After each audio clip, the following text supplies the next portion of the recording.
All right, here we go. We're live, and since my original podcast partner is going to be available for, I'd say for about 3 weeks or so, we've got a special guest here. His name's Brian McNail, and he also has his own podcast, and which was on Podbean, then it's moved, as far as I know.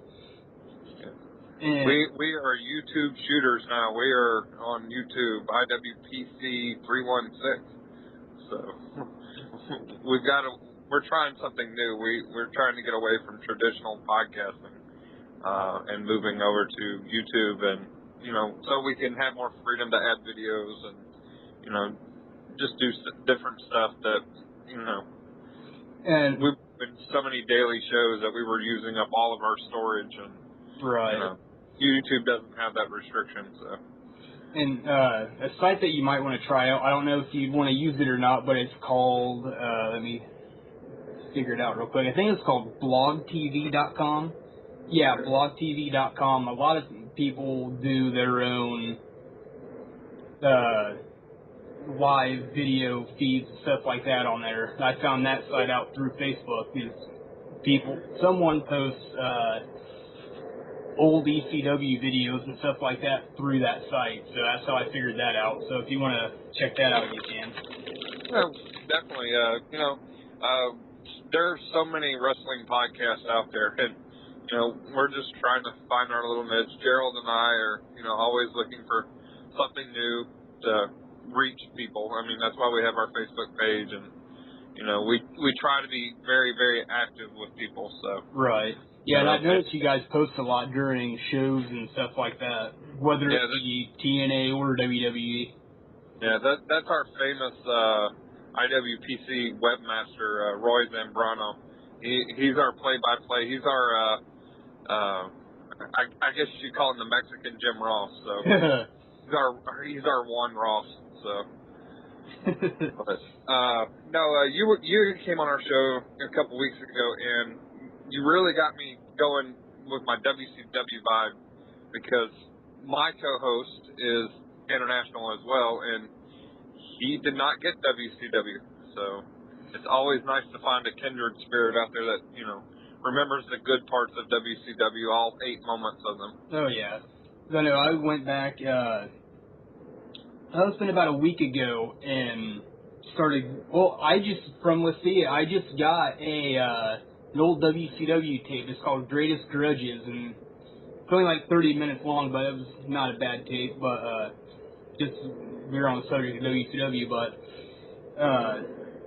I just went back and watched the Vince Russo shoot interview from Bash at the Beach 2000. Do you remember that one? Yeah, when Vince Russo called Hogan a bald son of a bitch that would never be allowed to be back in the locker room. Yep. So, and said Jeff Jarrett was the greatest thing to happen to wrestling. Yeah.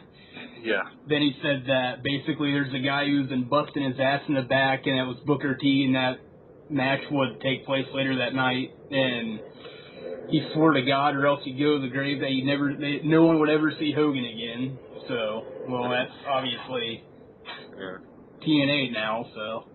Well, it always amazes me that Hogan took the belt and stormed out, and yet there was another belt ready to go, and this was really before the high spots and them selling belts at, right. The thing, it's not like they whipped out an old international title belt or something. They had another title belt ready to go, so I've always wondered if, there was more to it. Every once in a while you hear a new piece of that story. So, but apparently they did go to actual court, and I don't think a judge or a lawyer would actually go to court for a wrestling angle. Right. Now, someone posted on Facebook too here a couple nights ago about something Vince Russo said. It was basically something he more or less said. He lives in America, so why would he want to see a Hispanic or a Japanese wrestler in America when he wants to watch American wrestling compared to another countries? And it's like, really? I mean, look at most of the people that were in WCW, just in general, they all wrestled over in Japan and Mexico and places like that before they even came over to WCW. Yeah, and you still had a large Canadian grouping there in WCW as well. But Vince Russo back then, I know the interview you're talking about, that was quote unquote before he was saved, and I've heard several interviews since he started the Christian banner, and he seems to have actually turned a new leaf. So I think he's gotten over himself. I think he's really been humbled. And Vince Russo is a great writer. He had to have a sounding board. Right. He did so well in WWE because he had Vince that could, go through 25 of Vince Russo's shitty ideas and pick 2 winners and put them on TV, and they were good. But when he got to WCW, it was just basically the exact opposite. Yeah, he didn't have that filter. He's like, 25 ideas, here we go, let's go. And it just sucked.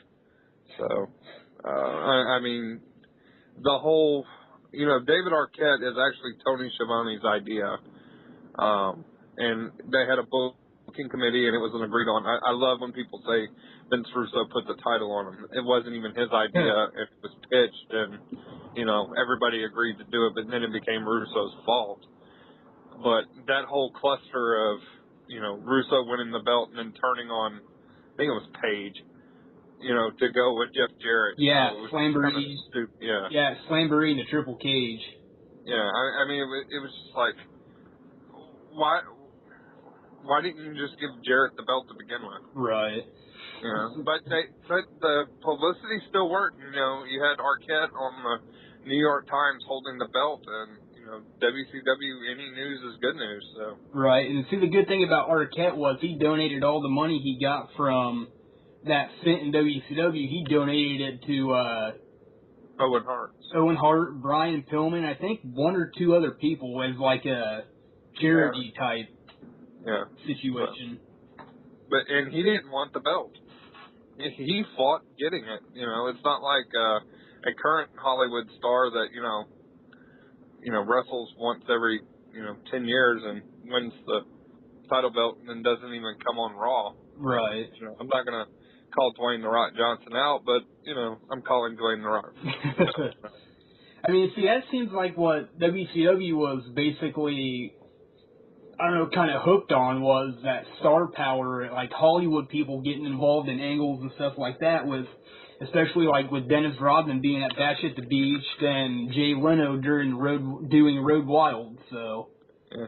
Well, Rodman and Karl Malone, they kind of make sense. They're athletes. Right. You can suspend disbelief that, the 2 bad boys of the NBA are, going to fight it out on a pay-per-view. I get that.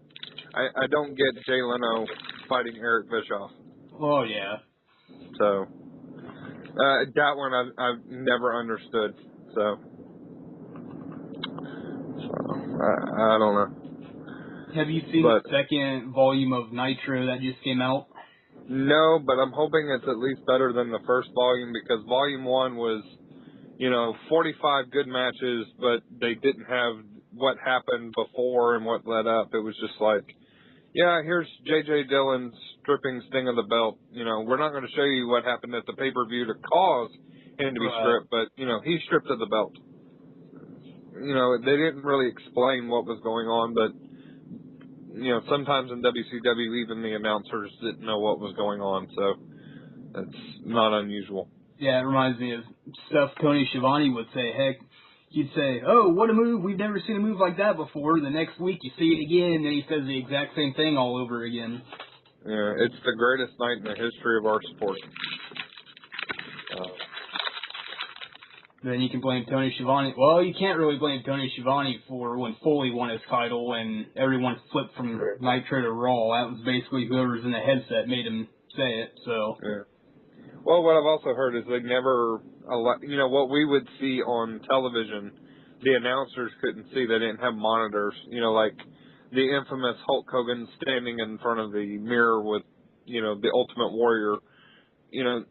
Shivani and all them never saw what happened in the back.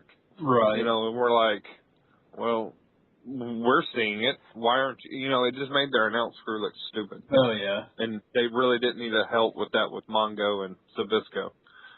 So, I love Sabisco to death. I'm an old AWA guy, too, so. But, you know, you had, not everybody's cut out for commentary. Right. I seen him at an indie show about 2006 or 2007, I think. But that company has since folded, so. I know on the podcast me and my friend have, we thought of, one topic he wanted to do was like top 5 favorite moments and stuff like that. And so I came up with an idea, called them like hypothetical history or something like that. And, 'cause I know if you watch the Monday Night War DVD, I think that's what it's in, I think Mick Foley says, something like, well, no one really knew outside of the company of how close, WWE was to going out of business during the Monday Night War era, and that kind of got me thinking, you know, what if WWE went out instead of WCW, you know? Yeah. Well, maybe Vince Russo would have had Vince McMahon to soundboard off of while he was getting him coffee. Yeah. You know. Well, WCW, even though they had all their issues, didn't die because of their issues. They died because Jamie Kellner took over when Ted Turner was removed, when Time Warner merged with AOL, and a guy named Jamie Kellner took over what was being broadcasted and basically didn't want wrestling. He wanted to move into the era of TNT, we know drama. Right. And, you know, that's what actually killed WCW. Had they left, you know, their TNA, WCW Saturday night programs, WCW might have survived. But they canceled everything and just focused on Nitro when, you know, the death was upon them. And I think that's what, you know, that plus Jamie Kellner wanting wrestling off TNT is what killed WCW. So I think it sold for like $1.3 million, I think was the actual buying price. So, I mean, it just goes to show you, you know, 5 years before it was the highest rated cable show ever. And, you know, later on it sold for, you know, what Jericho called chump change that he could have afforded to buy it. Right. So, and WCW was only worth its time slot. So. I mean, and heck, you hear about everyone who worked in WCW saying, well, you know, we've had this many people run it, we've had a wrestler run it, we've had this person run it, that person ran it, you know, and it's like no one ever really gelled to actually make it succeed, you know. It's always some problem that kept them from succeeding.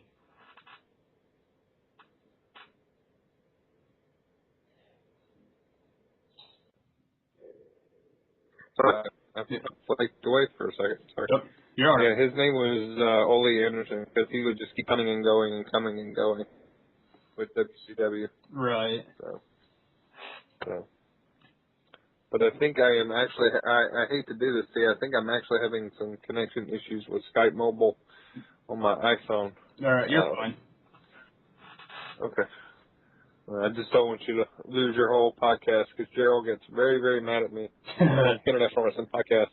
When all of a sudden my phone will drop. Yeah, you're all right. Unfortunately, when I get closer to a home area that I have set up Wi-Fi on my iPhone, it will kick me off the iPhone. No. But yeah, they kept trying everything to see if it would work and wouldn't give it enough time. I really think the Bischoff-Russo worked, but they went the wrong way with the Young Bloods and the Millionaires Club, where they tried to make the young guys the heels. Right. And they should have really made those guys the face and get the fans to get behind them to try to, you know, take over a spot.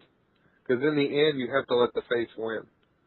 So in the end, you have the Hogans, the Flairs, Stings, and Lugers and stuff, ultimately coming out on top against these young whippersnappers. And, Billy Kidman's career's dead. Yeah. We're going to go once, the filthy animals are gone, So.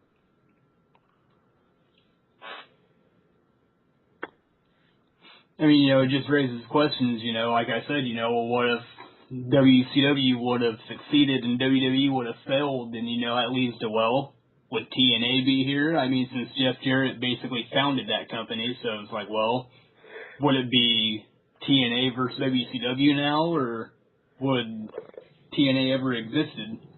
I think, not